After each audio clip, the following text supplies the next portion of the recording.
Well, here we are then, out in the rain yet again.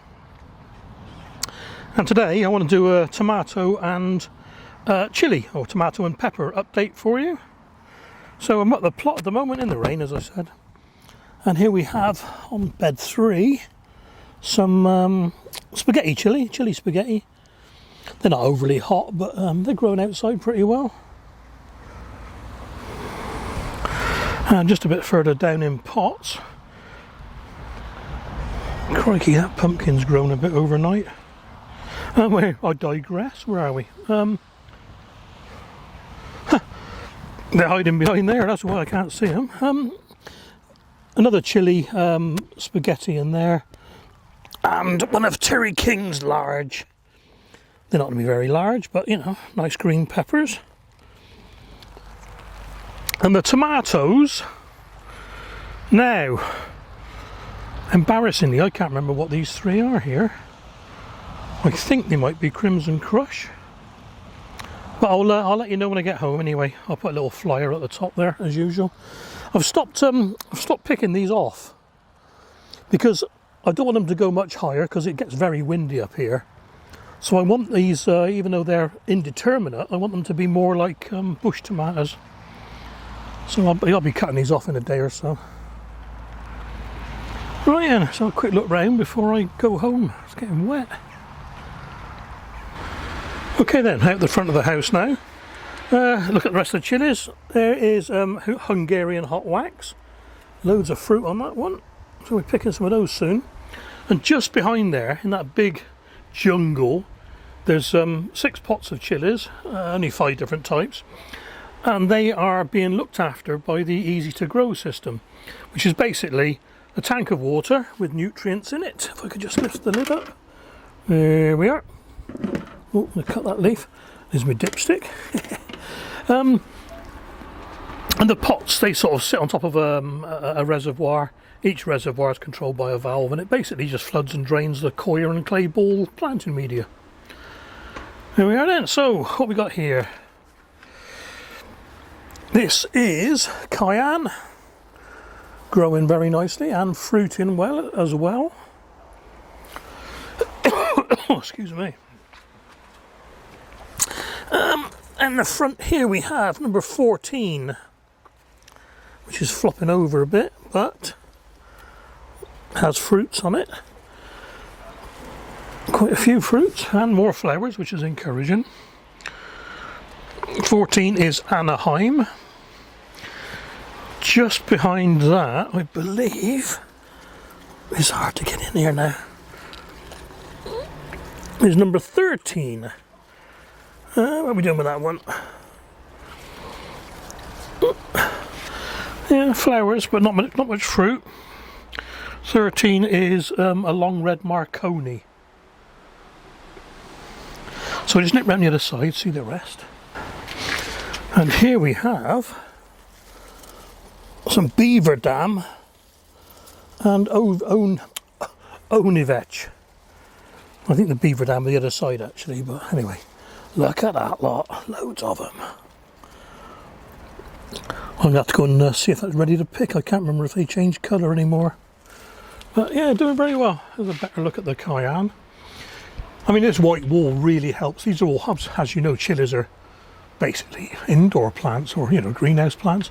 But this white wall reflects the heat so much. Even on a dull day like this, you know, you can feel it coming off. It's weird. Definitely the front of my hand is warmer than the back of my hand. Anyway, where are we? Number 12 is Orange Ghost. Ooh, nice warm ones, and there's a few on there. Cool. Now, number 71, this is a weird one. I think I've heard a lot of people complain about this. This is your lunchbox sweet pepper mix. I think there were 5 seeds in the pack. And everybody I've spoke to says they've only got 1 germinate. Same as me, just the 1. So there's a sweet pepper to stick in your lunchbox. Chili Fuego. Again, couple of fruit on it. They're warm ones. Number 8 is, where are we? A Terry King long chili. Now these have got a long way to go to beat the record of 18 inches, but that's just sort of doing it. There's a few, where are we? There's a few longish ones on there. Trouble with the competition is it's for a straight pepper, so if you were going to put this in a competition, you've got to, oh, I broke that one, you've got to coax it to become straight, which I'm doing with my runner beans on the allotment actually. Anyway, yeah, see, that's fairly straight, that one. Oh, sorry, a bit hard to do this with one hand. What's that? That's got to be 8 inches, so yeah. Anyway, chilli basket of fire, got quite a few of these around. Nice pretty little bush actually, but and they are hot. More basket of fire up in the hanging baskets. So get me unravelled. Should better just see those up there, changing colour nicely.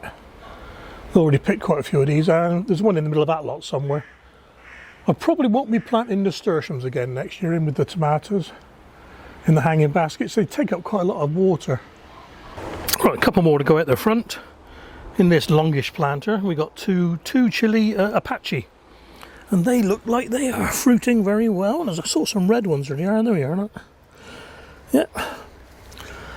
Behind them, in amongst the nasturtiums, there's another couple of chillies down there, but they're just sweet peppers. I'm not even sure what sort they are. And one more pot here. Rooster spur. These are supposed to be quite warm, and there's loads and loads of flowers, but I haven't seen. Oh, there's a few fruit, little tiny ones. Let's see. Yeah, very nice. So, and a whiz around the back garden quickly as it starts raining. 2 citrinas, and I've picked quite a few of these. They're nice yellow peppers. They're quite tasty. I'm not a great fan of sweet peppers, but I do like these ones. Got some sort of deficiency there, so I'm going to give that a feed in. And just behind that, we got another number 13, which on my crib sheet again is the long red Marconi. And one more pepper at the back, another cayenne. See, this strange. See, this one's growing in soil in a pot, and the fruits are more advanced than the ones in the hydroponics out the front.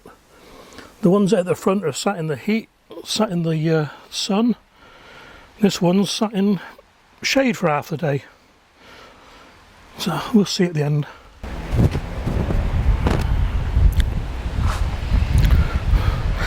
Okay, tomatoes out the front.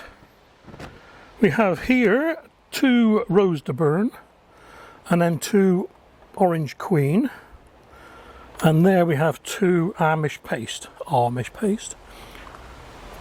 Up above, you've seen these before, that's the tumblers in the hanging baskets. Fantastic. Can't keep up with them at the moment. At least another week, 10 days of crop in there, even more maybe. Right, I want to back to these nasturtiums again. I mean, they're great for attracting pests, but look, I mean, without even trying, there's a caterpillar. So, and I'm sure if he's on there, there's some on the tomatoes. I think it may be counterproductive. It may be bringing them in. Having said that, with the nasturtiums, they are great to eat. Here, look, just come round here and straight away. Look.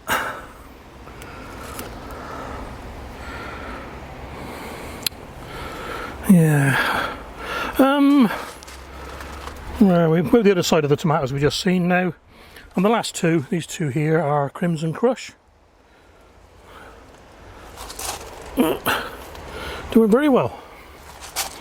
Some nice fruit on there as well. Fruit or vegetable? Yeah, some of these leaves are decimated. Look, so they must be. Yep. Well, this is what we do, isn't it? We plant, we make mistakes, and we correct it next year.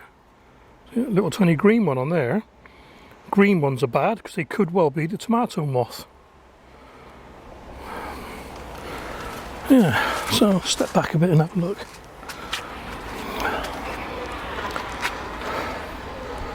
So there we are. There's my tomatoes out the front.